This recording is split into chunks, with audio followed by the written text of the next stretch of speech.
Boa noite, irmãos. Que a graça e a paz do nosso Senhor Jesus Cristo esteja com você que está acompanhando a nossa série, a nossa jornada no livro de Apocalipse. Você que estará nos acompanhando ao vivo, você que está assistindo esse vídeo depois, com calma. É uma honra, uma alegria, um privilégio a gente poder estar junto com você nessa jornada tão importante que é estudar a palavra do Senhor, especialmente nesse livro tão interessante, abençoado, empolgante, intrigante, que é o livro do Apocalipse. Pois bem, esse é o nosso vídeo de número 8. Nós vamos hoje estudar o capítulo de número 7 do livro de Apocalipse. E a gente quer começar fazendo uma recapitulação do que vimos até aqui. Pois bem, nós temos que, você deve lembrar que o livro de Apocalipse ele se desenvolve numa perspectiva de sequências narrativas. Assim, os capítulos 2 e 3 formam uma sequência.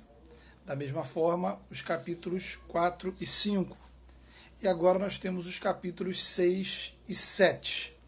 Estamos na sequência dos selos, na qual os 7 selos do livro selado, que Jesus recebe lá no capítulo de número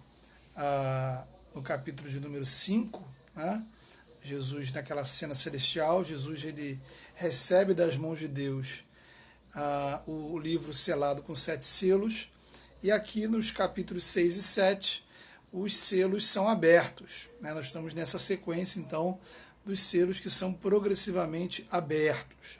Ok? Então é interessante você estar com a sua Bíblia aberta, Apocalipse capítulo de número 7. Bem, já vimos que esses selos eles representam a ação de Deus, ou as ações de Deus, o conjunto de ações de Deus, de intervenções de Deus na história.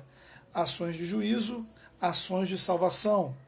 Então o Apocalipse ele quer mostrar para a gente que esses acontecimentos, essas intervenções, elas tudo vai acontecendo de acordo com a soberania de Deus. Então, Deus é aquele que está assentado no trono, quem vai abrindo os selos é o Cordeiro, de modo que tudo que está acontecendo sobre a humanidade, sobre a igreja, está sob o controle do Senhor, está debaixo da autoridade do nosso Deus. E assim, os 4 primeiros selos, eles vão trazer os famosos 4 cavaleiros, que por sua vez são responsáveis por trazer os juízos parciais de Deus sobre a humanidade. Juízos que desafiam a humanidade incrédula ao arrependimento e ao mesmo tempo são provação para a igreja, para que a igreja caminhe em perseverança. Então, quando a gente fala juízo parcial de Deus, a gente quer fazer uma diferença entre esses juízos que vão acontecendo ao longo da história e o juízo último, definitivo, que nós conhecemos como juízo final, ok? Aquele que precede ou que acontece em concomitância com a vinda de Cristo. Então, os 4 selos, os 4 cavaleiros, eles trazem juízos parciais de Deus ao longo da história. O 5º selo, ele mostrou que enquanto a terra ela vai experimentando o juízo que Deus permite, cristãos são perseguidos, a igreja vai sofrendo, muitos cristãos tiveram a sua vida ceifada. Onde eles estão? Onde estão os cristãos que foram, entre aspas, vencidos pelo sistema desse mundo cruel e opressor? O 6º selo nos mostra que eles estão agora debaixo do altar do Senhor. E esse altar representa a proteção espiritual de Deus. Eles estão nos céus.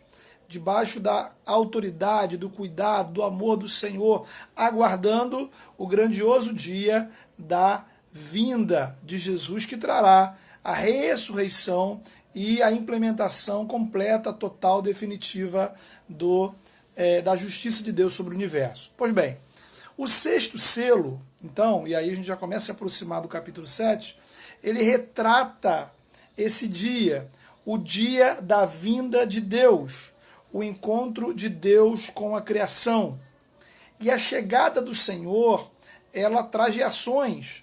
Diante da glória de Deus, a criação, a natureza, ela se contorce. O universo se contrai diante da presença do Criador. Os incrédulos, assim como Adão e Eva um dia, tentam se esconder da presença de Deus. Têm vergonha, sentem envergonhados, atemorizados com a presença, com a chegada do Senhor. O pecado nos leva a esse padrão de querermos fugir, se esconder da presença de Deus. Então, o capítulo 7, ele vem nessa sequência como uma continuação do sexto selo. Então, o capítulo 7 ele acontece ele está inserido nos acontecimentos resultantes do sexto selo. Ele descreve o grande dia da volta do Senhor. Então, se a gente viu no 6, a segunda parte do 6, a impressão, né, ou a reação desse dia na perspectiva do universo, da criação e na perspectiva dos incrédulos, o capítulo 7 ele vai descrever esse grande dia da chegada de Jesus sob a perspectiva daqueles que são salvos, daqueles que creem no Senhor. Ok? Então, temos aqui uma visão de João no capítulo 7, onde João ele é transportado para o futuro. João ele está olhando, né, como se ele estivesse lá nesse último dia da história, nesse dia onde Cristo está voltando, onde uma série de coisas estão acontecendo, onde a salvação de Deus está chegando na sua plenitude. Então João está lá, presenciando tudo aquilo, e ele olha para trás. Ele faz um olhar retrospectivo da história da igreja até esse momento. Então ele escreve sob a ótica de quem está vivendo esse momento final. E aí, antes da gente iniciar a leitura e a explicação do capítulo 7 propriamente dita, eu queria te chamar a atenção para duas observações. Tá? Então, antes de mais nada, né, boa noite, uma série de pessoas já entraram aí, boa noite a todos, sejam bem-vindos, é um prazer, uma alegria poder seguir com você estudando a palavra de Deus. Estamos na jornada do Apocalipse, hoje o nosso estudo é do capítulo de número 7. Tá ok? Lembrando que se você tiver alguma dúvida, alguma pergunta, se surgir alguma questão que a gente não fique claro na explicação, você pode postar aí a sua pergunta nos comentários. Se houver tempo e condições, a gente responde ao vivo, se não, a gente responde posteriormente à live. E também lembrar que após a transmissão ao vivo, o vídeo fica salvo tanto aqui na página da igreja no Facebook, quanto lá no YouTube. Você pode depois assistir novamente, compartilhar com seus contatos, enfim, continuar, dar sequência aí ao estudo da palavra do Senhor. Então, queridos, antes da gente iniciar o capítulo 7, eu queria te chamar a atenção para duas coisas importantes sobre o livro do Apocalipse. Tá? Veja você, em primeiro lugar, isso é muito importante mesmo, que o conteúdo do livro do Apocalipse ele está organizado através de uma estratégia literária que nós chamamos de recapitulação ou paralelismo progressivo. Ok? Então, recapitulação ou paralelismo progressivo. Significa que o livro ele vai recapitulando os mesmos eventos ao longo da narrativa. Isto é, teremos aí várias vezes a repetição da mesma sequência de eventos ao longo do livro do Apocalipse. Então a gente pode pensar aqui em 4 grandes eventos do ponto de vista da história descrita no Apocalipse. Em primeiro lugar, o que já está acontecendo, que são os juízos parciais de Deus sobre a história, que permitem a ação maligna e a perseguição contra a igreja. Segundo lugar, nós temos a situação dos cristãos que estão sendo perseguidos e sendo mortos, ou seja, onde é que eles estão? Eles estão nos céus, vivos, louvando a Deus. Em terceiro lugar, nós temos a chegada do dia do juízo final, que põe fim a toda essa realidade maligna e opressora que existe no mundo. E em quarto lugar, a plenitude da salvação, com a transformação do universo e a comunhão definitiva dos salvos com o Senhor. Então, esses 4 eventos, eles vão aparecer de forma repetida no livro do Apocalipse. Quer dizer o seguinte, que você não vai encontrar uma única vez a descrição da vinda de Jesus.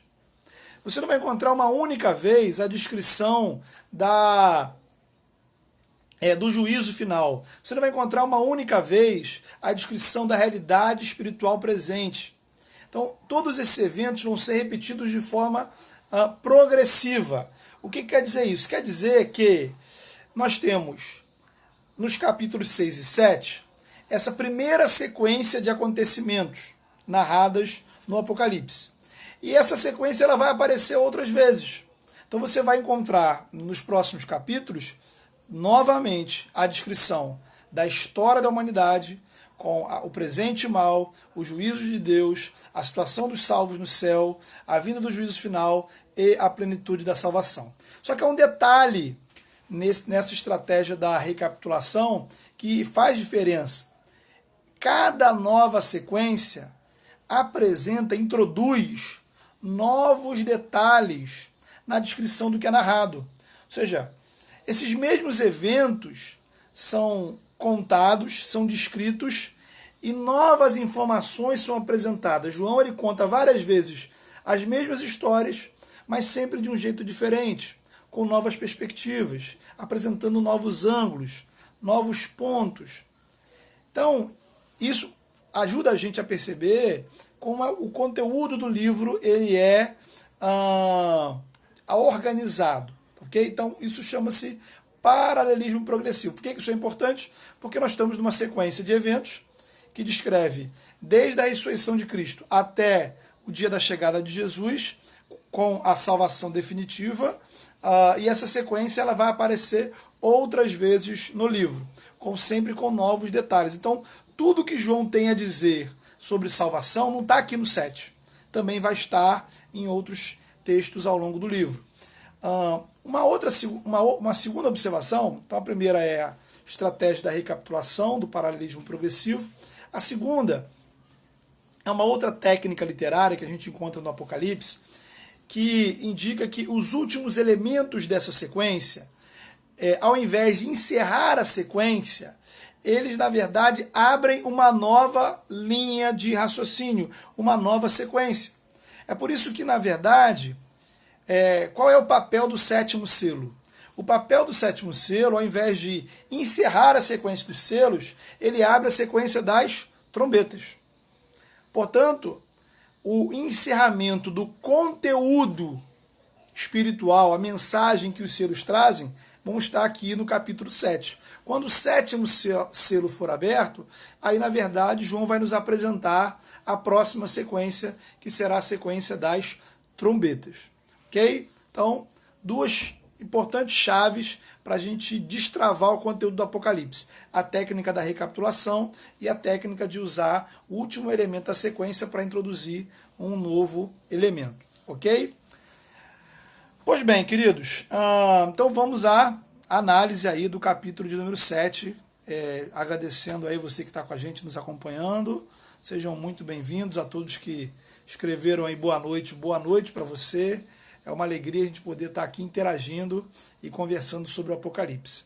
Pois bem, sua Bíblia deve estar aberta, acredito, e aí a gente está com o capítulo número 7. Tá? Se você não está com a Bíblia aberta agora, pois sei lá o que você está fazendo, vai que você esteja aí fazendo comida, tomando café, lanchando, né? Dando banho nas crianças. Olha, e quantas coisas a gente pode fazer ouvindo uma live, não é verdade? Mas depois pega a sua Bíblia, dá uma lida com calma no capítulo 7, porque isso ajuda você processar tudo que estamos conversando aqui na sua experiência com a palavra de Deus. Então, os versículos de 1 a 3 do capítulo 7, eles começam mostrando que existem 4 anjos. Esses 4 anjos estão nos 4 cantos da terra e seguram 4 ventos. Então, a gente também é informado no texto que esses anjos eles recebem autorização para que possam, através desses ventos, causar algum tipo de dano à criação. O texto vai dizer aí de forma muito clara, né?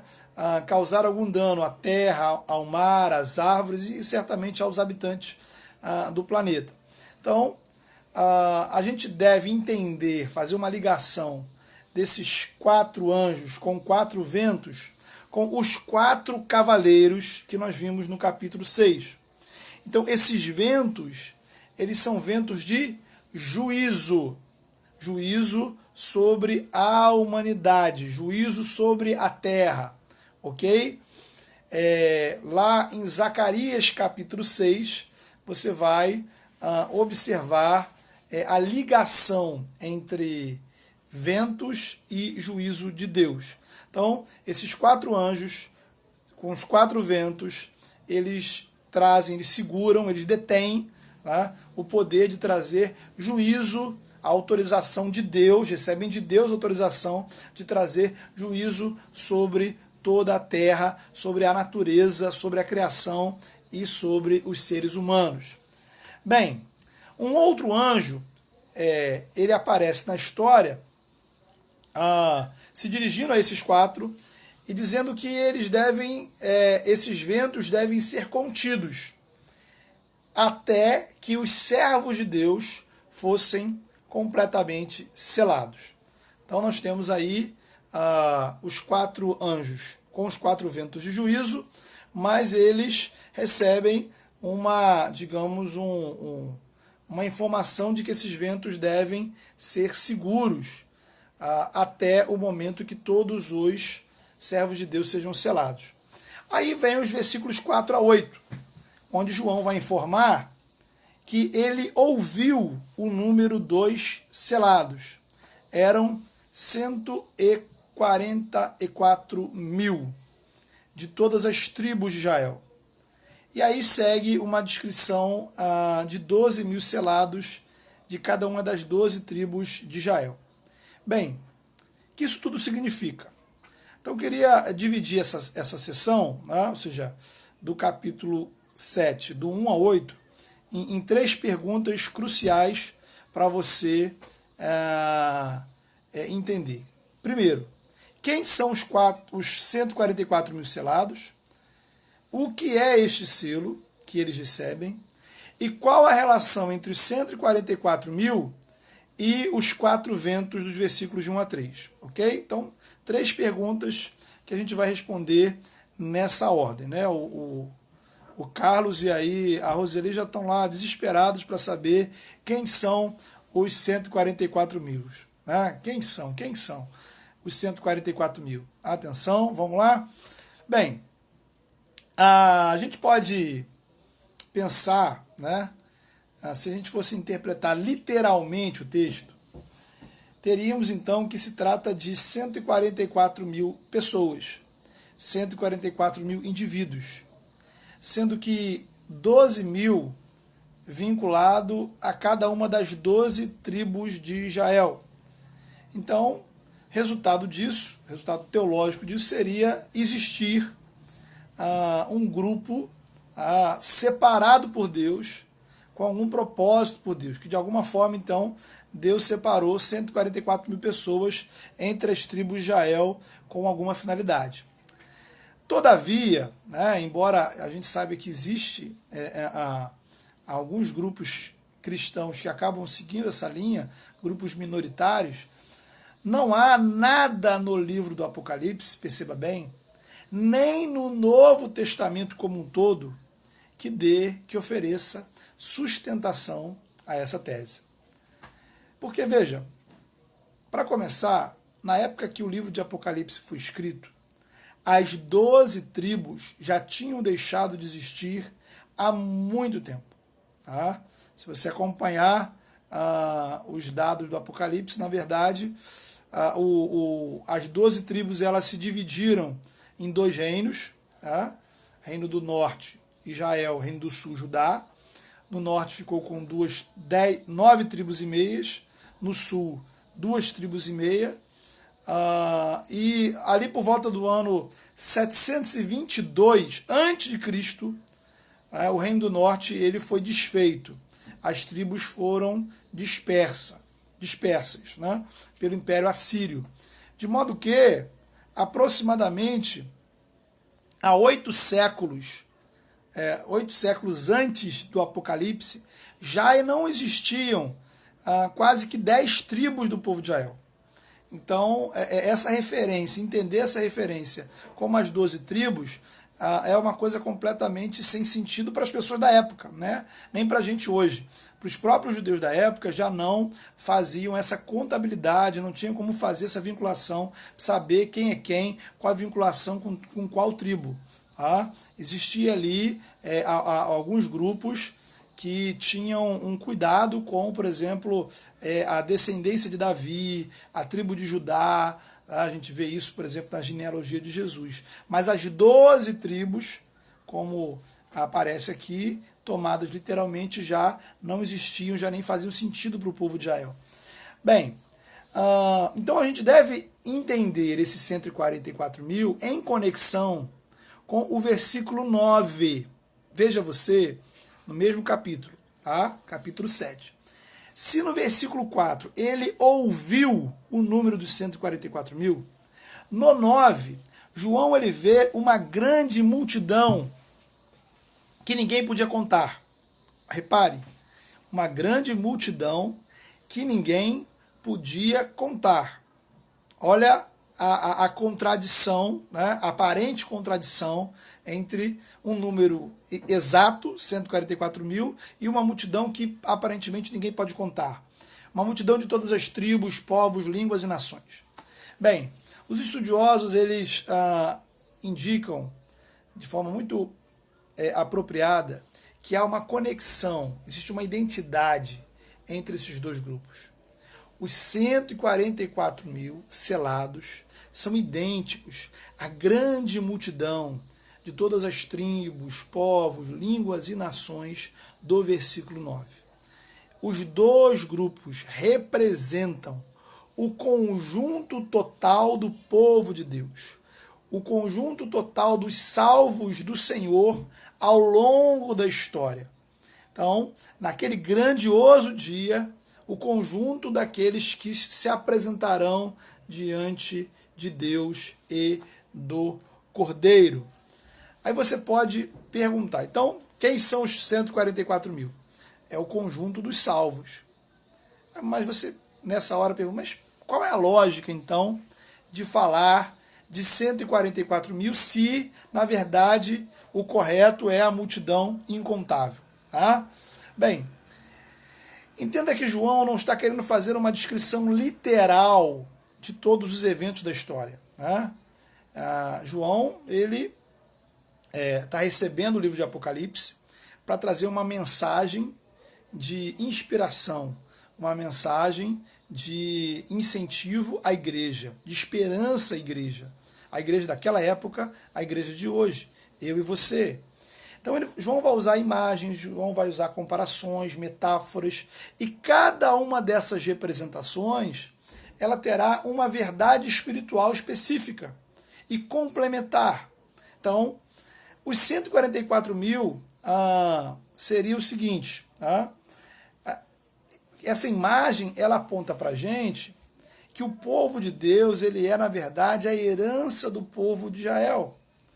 Observe que o livro de Apocalipse foi escrito, na verdade, todo o Novo Testamento, quando a igreja ela era constituída por uma maioria de pessoas provenientes do judaísmo.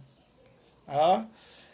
Naquela época, ao contrário de hoje, que estamos há 2000 anos à frente do texto, a grande novidade, a coisa assim diferente, era pessoas que não eram judias de nascimento, não eram provenientes de Israel, os chamados gentios, e eles estavam fazendo parte do povo de Deus. De modo que o esforço teológico dos escritores do Novo Testamento é mostrar que a igreja ela não era um segundo povo de Deus. A igreja não era uma espécie de povo alternativo de Deus. Não era como se Deus tivesse uma aliança com Israel e agora Deus criasse uma aliança com a igreja. E aí o resultado seriam duas alianças. Não, é uma aliança só. Deus não, a igreja não é um plano B do Senhor. Tá? Deus não é, a igreja não era um plano alternativo, um anexo, um adendo à história da salvação.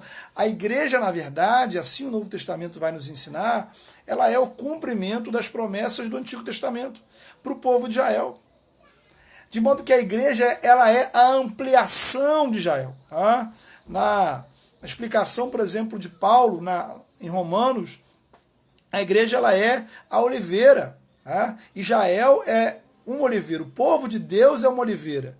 E os judeus incrédulos, aqueles que não creram no Messias, foram cortados dessa oliveira. E os gentios, nós, que cremos em Jesus como Salvador, fomos inseridos nessa oliveira. Agora, não existem duas oliveiras. Deus não tem dois povos. Então, a igreja, ela é a herdeira, a continuação de tudo aquilo que Deus fez, realizou e prometeu realizar para o povo de Israel no Antigo Testamento. Tá? Veja, por exemplo, um texto clássico nesse sentido, que é o texto de 1 de Pedro, capítulo 2, versos 9 e 10. Vai dizer assim: vós, porém, sois raça eleita, sacerdócio real, nação santa, povo de propriedade exclusiva de Deus. Vós que antes não erais povo, mas agora sois povo de Deus. Quem é que antes não erais povo? Éramos nós, éramos gentios. Porque antes o povo de Deus, sim, estava restrito à comunidade de Israel. Eu precisava entrar em Israel para experimentar as bênçãos de Deus sobre o seu povo. Agora não. Agora, em Cristo, nós que não éramos povo, nos tornamos povo de Deus. Os gentios se tornam povo de Deus por meio de Jesus. Jesus, ele é o verdadeiro Israel de Deus. Somos povo de Deus quando, e somente quando, estamos em Jesus. Por isso que o livro de Mateus, que é o primeiro livro do Novo Testamento, ele começa com a genealogia de Jesus, mostrando que Jesus ele é o descendente de Abraão, de Davi, de modo que quando a gente crê em Jesus, a gente passa a experimentar as bênçãos que Deus reservou à descendência de Abraão. Sendo Jesus descendente de Abraão, ao crer em Jesus, somos também descendência de Abraão. Então deve ficar claro, veja você, que Deus não abandonou o povo de Israel. Deus ressignificou o povo de Israel. Deus separou para si um povo. Em Cristo fazemos parte desse povo. No Antigo Testamento, os membros desse povo eram identificados na participação do povo de Israel. A partir do Novo, nas palavras de Paulo, não vai existir mais nem judeu, nem gentio. Não existe diferenciação racial, nacional, social ou de gênero no povo de Deus. Em Cristo, todos somos um só povo, um só corpo, servindo a um único Deus. A única condição para eu ser povo de Deus é crer em Jesus. E isso nos faz herdeiros do povo de Israel. A igreja é, assim, o verdadeiro Israel. Tá?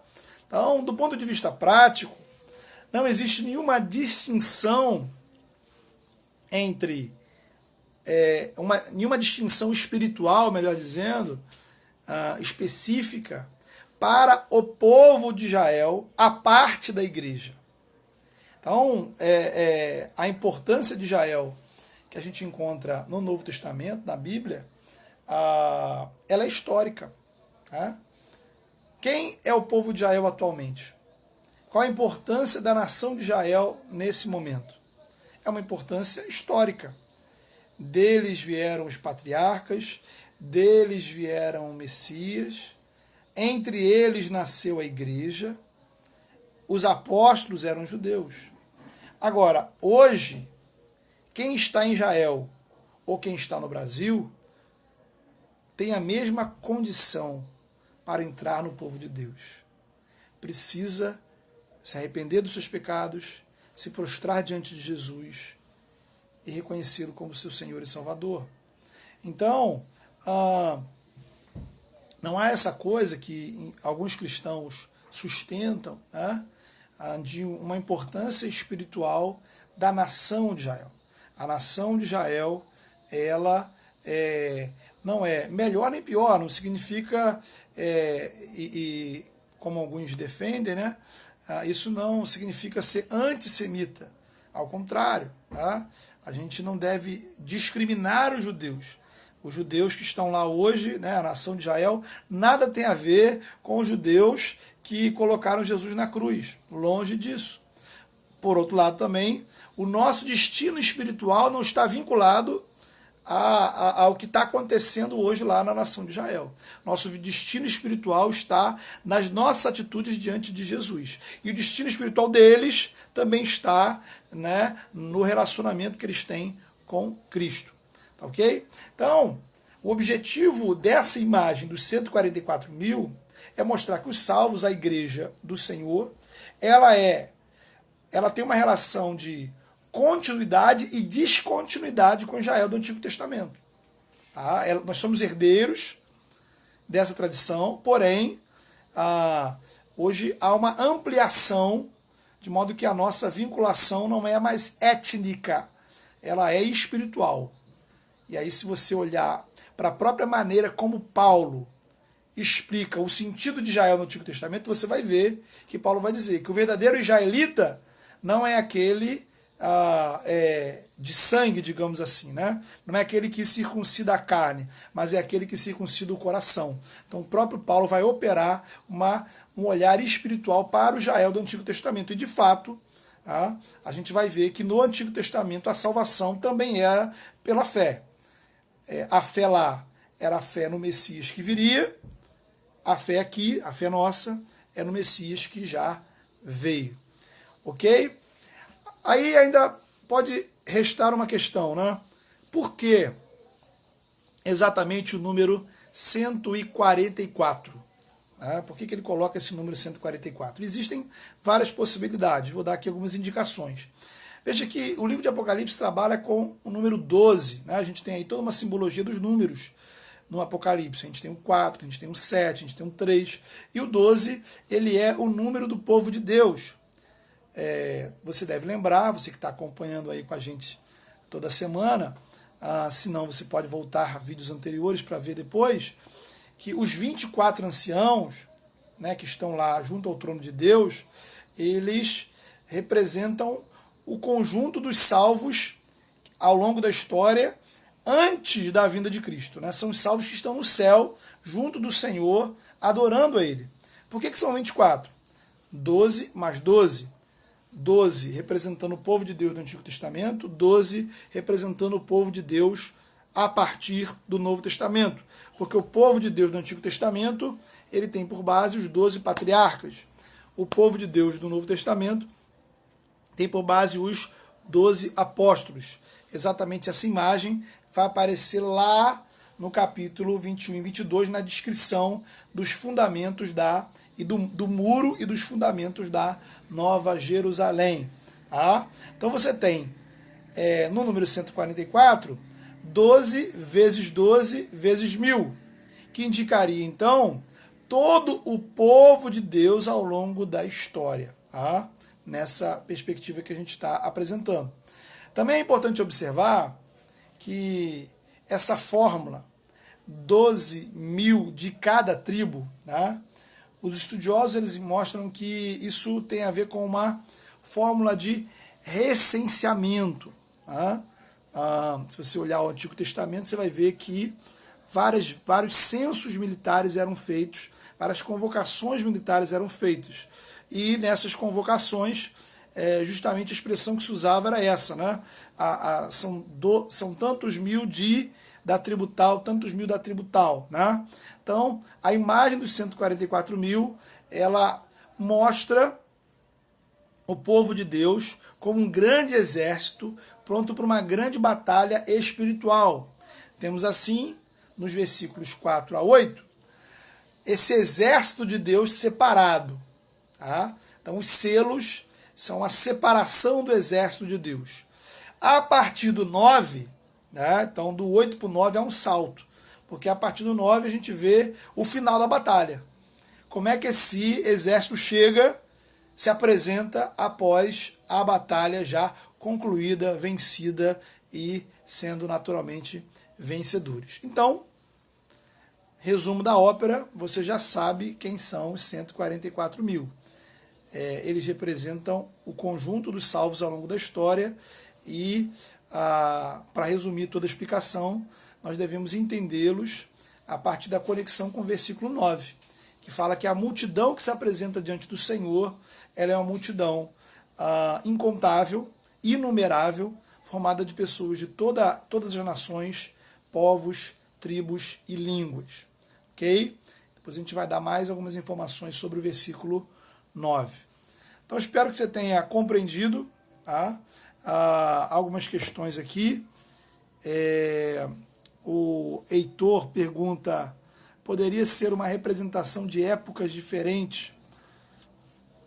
Aí eu não sei se eu estou acompanhando bem o que você quer dizer, Heitor. Se você puder explicitar aí o seu questionamento melhor. Você quer dizer o quê? As 12 tribos, os 144.000, o Apocalipse, enfim. Delimita melhor aí sua questão para eu poder responder de forma satisfatória para você. Beber aqui um pouco d'água numa caneca da igreja. Economizar a voz. O que é o selo? É a nossa segunda questão. Né? Então, os 144.000, eles são um conjunto dos salvos na história. O que é o selo? Os selos eram usados no mundo antigo em escravos como marca de propriedade. Tá? Então, ser selado significava pertencer a alguém. A carta de Paulo aos Efésios, ela vai usar, né, um texto que é cronologicamente anterior ao Apocalipse, de modo que a gente pode entender que o que Paulo fala em Efésios era de conhecimento de alguma forma de João quando ele escreve o Apocalipse. Efésios vai mostrar que o selo que recebemos é a presença do Espírito Santo em nós. Texto do capítulo 1 de Efésios, versículo 13, vai dizer assim: vocês, os leitores, né, os destinatários da carta aos Efésios, depois que ouviram a palavra da verdade, depois que ouviram o Evangelho, tendo nele também crido, ou seja, vocês ouviram o Evangelho, vocês creram em Jesus, fostes então selados com o Santo Espírito da promessa. Então há uma sequência aí muito clara. Ouvir o Evangelho, crer em Jesus e ser selado com o Espírito Santo. Isso nos ajuda a entender, né, a terceira questão. Então, o que é o selo? O selo é essa marca de sermos propriedade exclusiva do Senhor, né, separados por Deus. Somos selados quando cremos em Jesus e recebemos o Espírito Santo. E aí volta a questão dos 4 ventos que viriam dos 4 cantos da terra. Qual é a ideia? A ideia é mostrar que ao longo da história os juízos de Deus eles vêm acontecendo Deus, ele sabe quem é o povo dele. O povo de Deus está selado, separado, guardado por Deus, tá? De modo que a nossa salvação está garantida. Então, os selos, eles indicam a realidade da proteção espiritual que o salvo tem diante do Senhor, atravessando a peregrinação desse mundo. Então, enquanto vivemos aqui, sofremos os juízos que se tornam presentes nesse mundo ao longo da história. Podemos sofrer muitas coisas, perseguição, prisão, enfim, inclusive podemos perder nossa própria vida. Porém, nada nem ninguém, governo nenhum, imperador nenhum, doença nenhuma, epidemia, pandemia, caos econômico, enfim, o que for, nada pode alterar a nossa condição espiritual diante do Senhor. A nossa salvação, ela está garantida por quê? Porque fomos selados, fomos separados, recebemos nas nossas vidas a marca do Cordeiro, a marca da graça de Deus em nossas vidas. Essa ideia da proteção era uma ideia que retoma o texto de Ezequiel, capítulo 9, que é um texto que descreve o juízo de Deus vindo sobre Israel, e os selados são aqueles que são protegidos desse juízo. E também lembra a situação do Êxodo, quando o povo de Israel saiu, e aqueles que tinham as marcas do sangue do Cordeiro em suas portas eram protegidos e eram guardados pelo Senhor. Devemos lembrar que o objetivo do Apocalipse é trazer esperança para uma igreja que está sendo perseguida, para uma igreja que está sofrendo. A mensagem é dos 144 mil selados, guardados dos ventos de juízo. A mensagem é: Deus sabe quem é o seu povo. Portanto, perseverem, fiquem firmes, sigam em frente, porque a promessa de Deus para vocês está garantida para aqueles que creram no Senhor e receberam o Espírito Santo. Tá? Devemos lembrar nas sessões das 7 cartas que sempre ao final de cada carta às igrejas havia expressão, havia uma promessa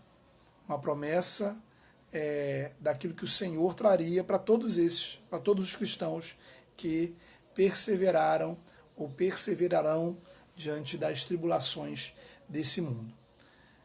Ok? Então vamos para o versículo 9. Tá? Então lembrando aí, se você não entendeu, o Heitor já colocou aqui que eu já respondi, que bom, graças a Deus. Obrigado pela sua pergunta, Heitor, pela sua participação. Se algo não ficar claro, pode escrever aí e a gente vai seguindo em frente aí, porque a hora está avançando. Vamos aí, boa noite a todos que entraram aí ao longo da nossa live. Nós estamos aí na jornada do Apocalipse, esse é o vídeo de número 8. Estamos estudando o capítulo de número 7. Então, opa, deu uma travada na internet. Estamos aí na nossa jornada do Apocalipse, vídeo 8, estudando o capítulo 7. Se você perdeu alguma coisa, lembre que os nossos vídeos ficam aqui salvos na página da igreja no Facebook e também no canal da igreja no YouTube. Vamos para o versículo 9. Tá? Então, no versículo 9, tem aqui uma questão muito interessante. Por quê? Que é a famosa, também polêmica, grande tribulação. Porque João, ele vê uma grande multidão, tá? Uma multidão que ninguém podia enumerar. Tá? É curioso essa expressão, ninguém podia enumerar, enquanto lá, na primeira parte, ele disse de uma multidão numerável, né? Digamos assim, os 144 mil. E essa multidão que ele não podia enumerar provinha de todas as nações, povos, tribos e línguas. É uma expressão, essa expressão é uma expressão quádrupla, lembra que 4 é o número da terra, então todas as nações, povos, tribos e línguas. uma expressão quádrupla para designar gente de todo tipo de lugar, sem distinção, sem preconceito. Vimos que ela é idêntica aos 144 mil. Veja também que essa mesma expressão quádrupla, ela aparece no capítulo 5, indicando que Jesus, por meio do seu sacrifício na cruz, resgatou para Deus pessoas de toda tribo, povo, língua e nação. Essa ideia da grande multidão, ela também faz eco à promessa de Deus para Abraão. Lembra? Na verdade, promessas, né? Deus vai repetindo a promessa várias vezes para Abraão, indicando que ele seria o pai o patriarca de numerosas nações, né?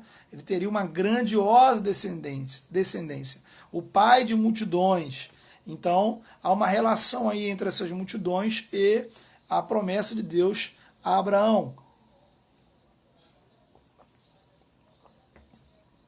Observe também que a multidão, ela está em pé diante do Cordeiro.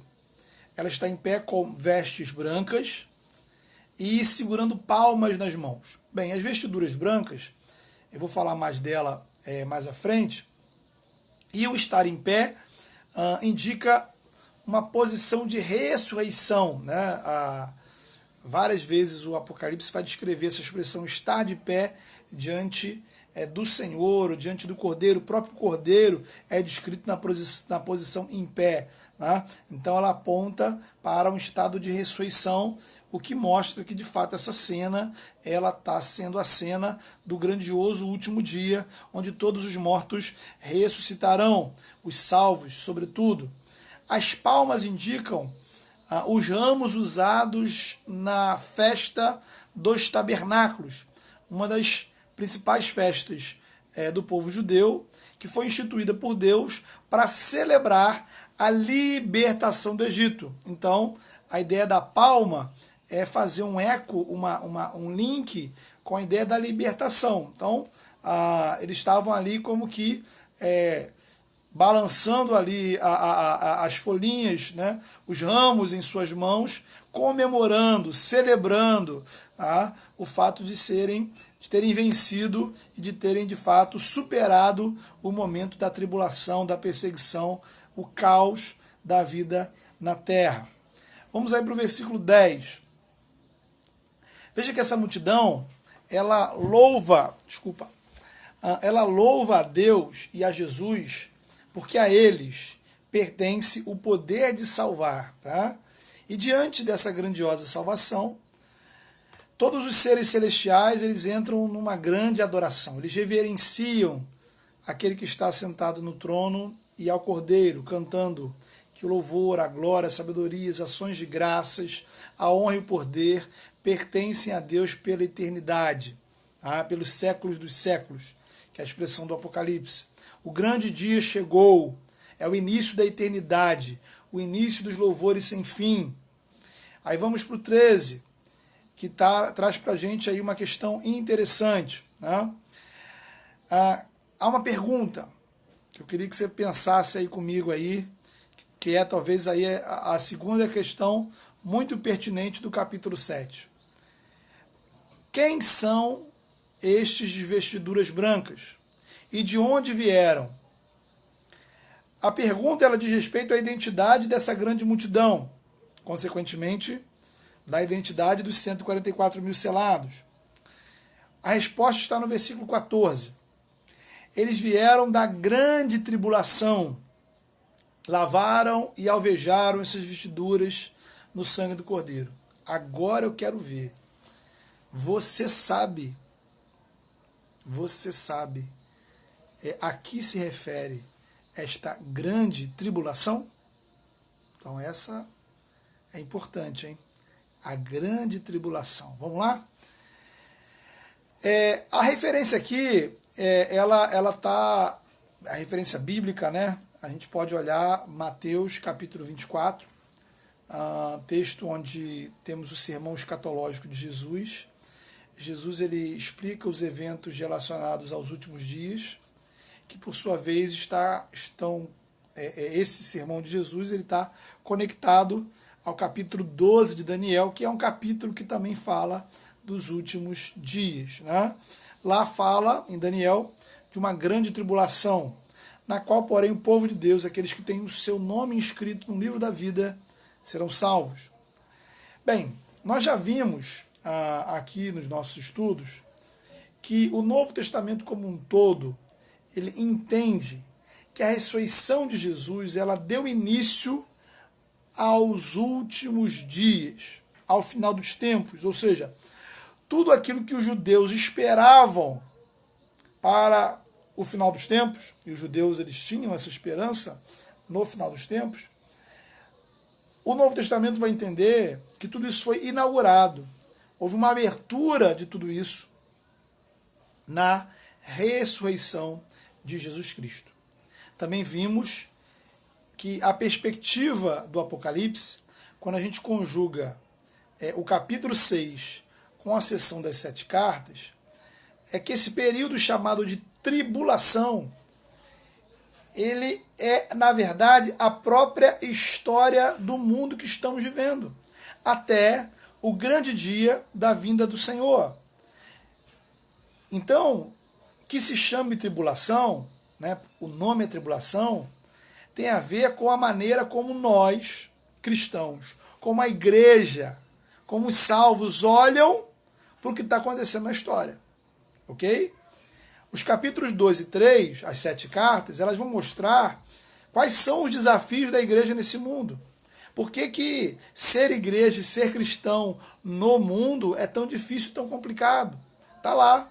Você tem a pressão da sociedade para ceder à idolatria, a pressão para sermos cristãos mornos, a pressão para deixar de lado o primeiro amor, a perseguição quando você opta e age em fidelidade, os problemas políticos, econômicos, sociais de servir a Deus em uma sociedade idólatra, e tudo isso correndo perigo e muitas vezes indo à morte, ou vendo irmãos seus sendo mortos.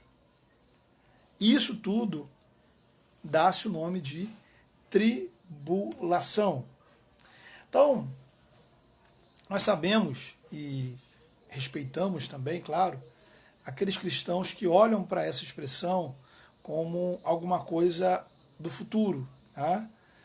Ou seja, um período que lá próximo à vinda de Cristo haverá muitas dificuldades.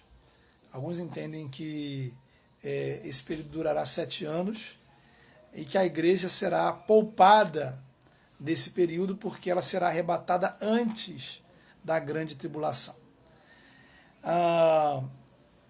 Isso tudo é ótimo, né, para a gente, por exemplo, ver um filme como aquele Deixados para Trás, que traz essa visão.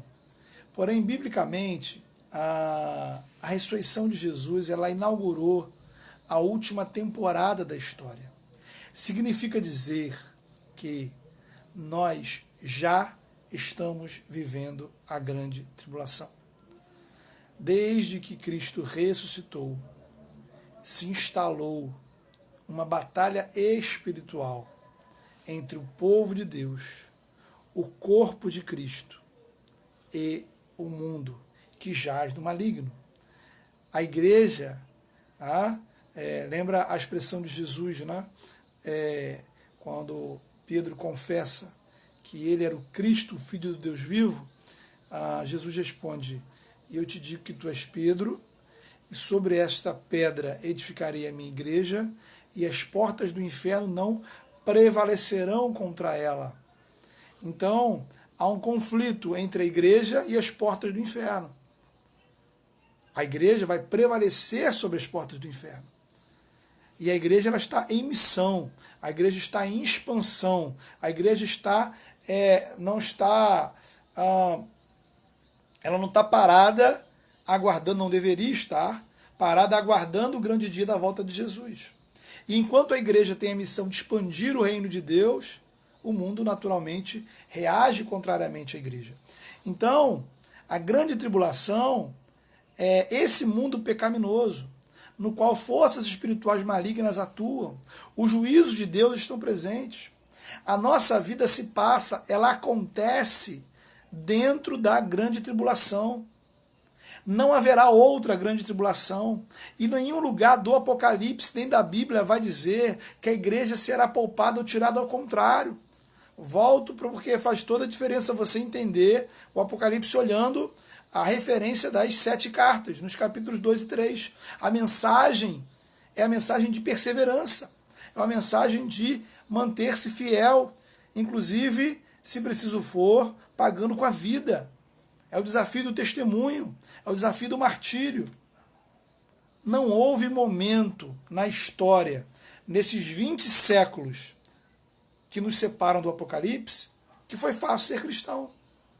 Ser cristão de verdade sempre foi, sempre será difícil.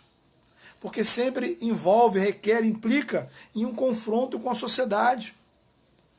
Sempre há um custo. Você diz assim, poxa, mas hoje é mais fácil. Tá? Mas é porque você precisa considerar que a nossa perseguição hoje, embora existem alguns países e estados que ainda persigam cristãos, existem pessoas hoje pagando o preço da sua liberdade, sofrendo violência para testemunhar a sua fé, isso no mundo de hoje.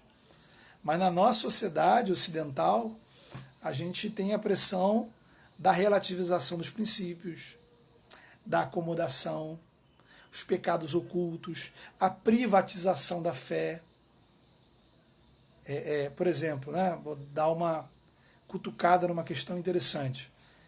Durante essa pandemia, muitas pessoas têm replicado a frase, cada casa é uma igreja. Será que a sua casa, ela realmente vive o que a palavra de Deus diz sobre ser igreja? Essa é uma questão. Então, isso é perseguição, isso é tribulação. Ou seja, é quando muitas vezes, por N razões, nós estamos em casa, mas cercado de tantos afazeres, tantos confortos, a gente não vive o Evangelho.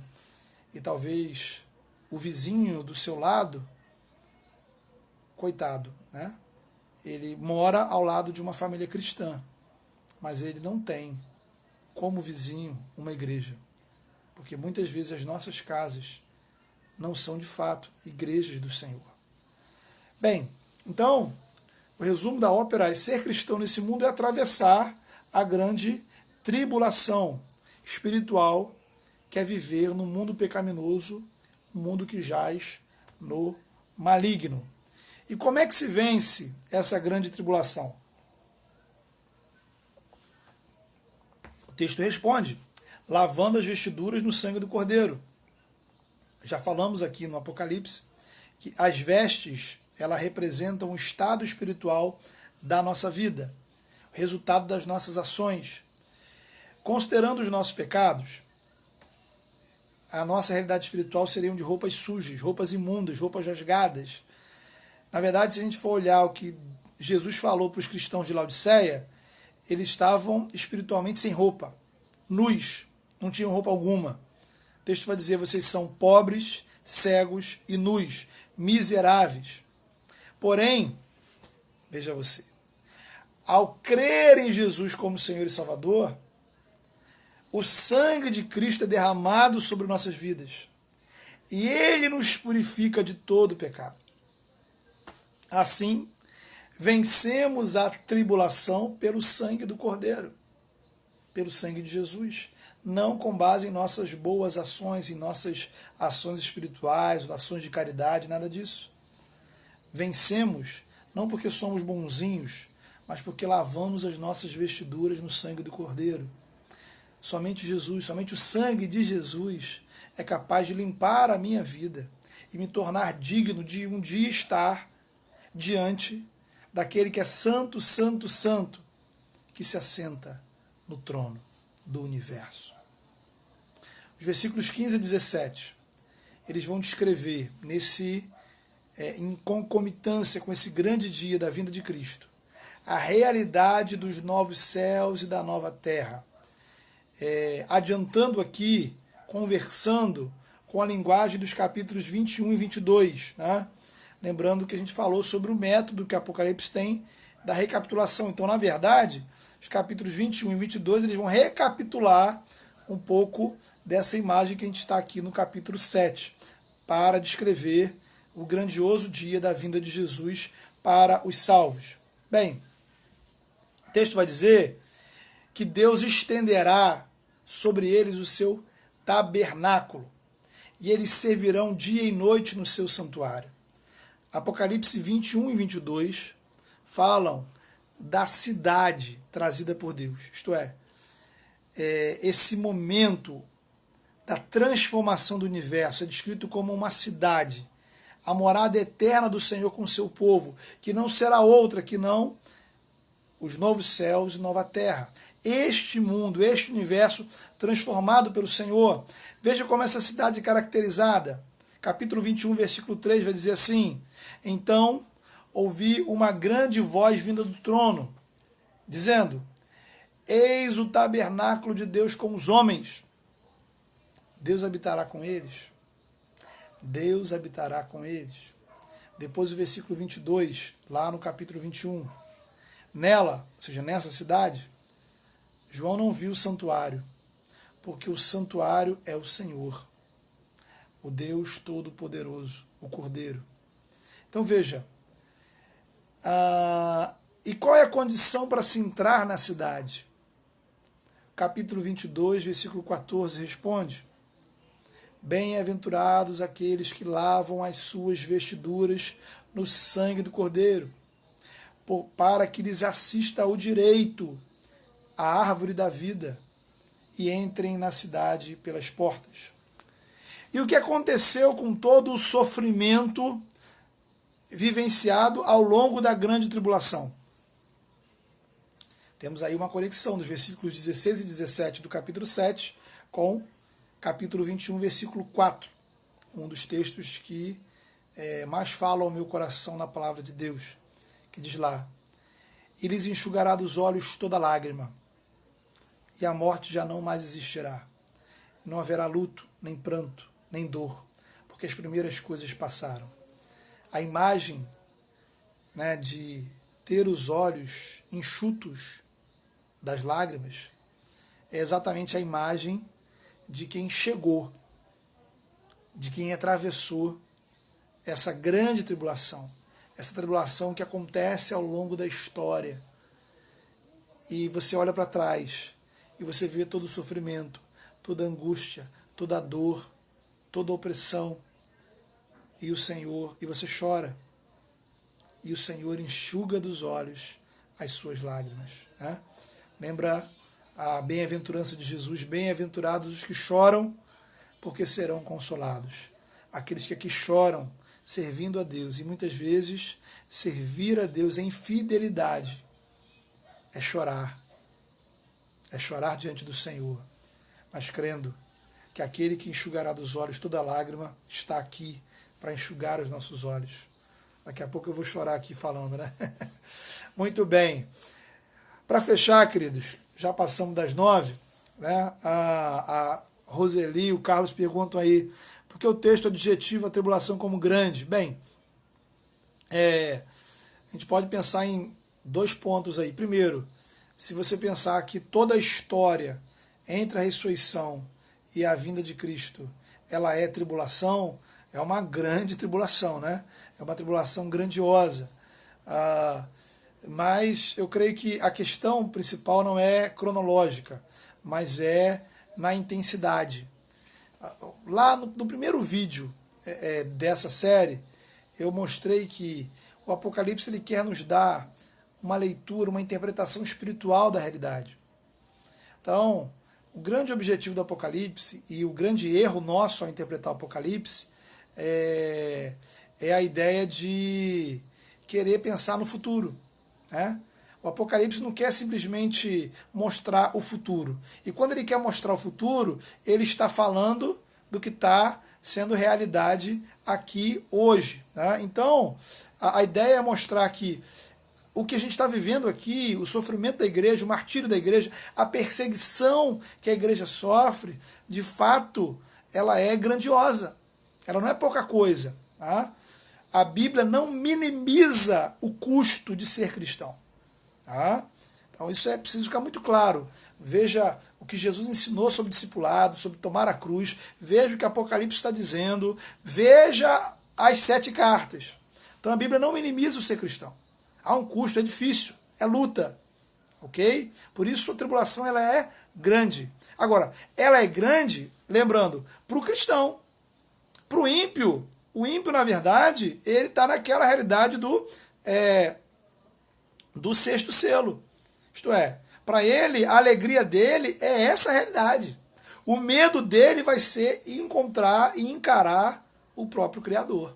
Tá? Então, é essa realidade que estamos aqui enfrentando. Tá ok? Então é grandiosa nesse sentido de entender a seriedade da perseguição que a gente tem enfrentado. A Ana Paula e a Renata, né, perguntam aqui sobre a gente ter lembrança da nossa vida nessa terra. Né? Essa é a pergunta deliciosa. Eu adoro responder essa pergunta, mas não vou responder hoje. Não vou responder hoje. Vou responder disso, deixa chegar no capítulo 21, tá? Vamos deixar lá, anotado aí, quando chegar o capítulo 21, existe uma resposta boa, maravilhosa para essa pergunta aí. Mas essa vai ficar para o capítulo 21. Anota aí, não esquece, que lá a gente vai tratar de toda essa realidade, né, da vinda de Deus, dos novos céus e da nova terra, tá bom? Então, senão a gente ficaria aí numa explicação que poderia ficar muito longa e alongaria demais esse vídeo, tá ok, queridas?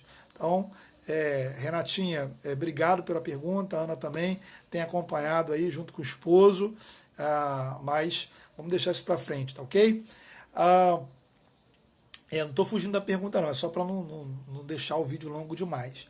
Então, para fechar, queridos, que já era para ter fechado, o capítulo 7, ele descreve essa realidade do nosso encontro espiritual com o Senhor. Um dia não precisaremos mais de santuários, porque o próprio Deus virá fazer morada conosco. O universo será o grande templo do Senhor e poderemos servir ao Senhor sem impedimentos, dia e noite, o texto vai dizer. É por isso que eu costumo dizer que cada culto é uma preparação para os céus. Tá? Se você sente prazer em servir a Deus, se você sente prazer em cultuar ao Senhor junto com o povo de Deus, em ser guiado por Jesus como ovelha, você está pronto para os céus. Tá? Então, a gente vive um momento difícil, mas eu queria que você pensasse nisso quando for participar do próximo culto. Cada culto é um estágio, é uma antecipação, é um aperitivo do que viveremos no grandioso dia da vinda de Cristo. Bem, queridos, um prazer, uma alegria, uma honra, uma felicidade a gente poder estudar a palavra de Deus, renova, enche o meu coração de ânimo de servir a esse Deus maravilhoso. Espero que você também siga aí firme, perseverante, sendo fiel no meio dessa tribulação toda, né? Que tribulação é essa que a gente está vivendo? Essa é uma das grandes tribulações. Fique firme, persevere, olhando para Jesus, olhando para as promessas do Senhor, olhando para o alto, porque nos céus o Senhor está sentado no trono. Deus abençoe, uma boa noite, obrigado aí, deixa eu registrar minha gratidão aqui, tem uma galera aqui, a Ana Paula Pereira, a Andresa, o Carlos e a Roseli, o Wilber, Mara, o Alão, o Rogério, o Lucas, Omar, Renatinha, Ana Paula, Diogo, né? Se não me engano aqui é o reverendo Diogo. Deus abençoe, meu querido, um prazer ter aqui aluno nosso, a Gisele, abração Gisele, acho que é a primeira vez que eu vejo Gisele por aqui, o Vitor, Lauro, Alexandre, Tiago, Ellen, o Heitor, a Angélica, Juan, pastor Juan, Deus abençoe Juan, e acho que é só, né? Pessoal aí na expectativa no capítulo 20 e 21. Gente, boa noite, um beijão, até mais. Até segunda-feira, estamos de volta aí às 8 horas.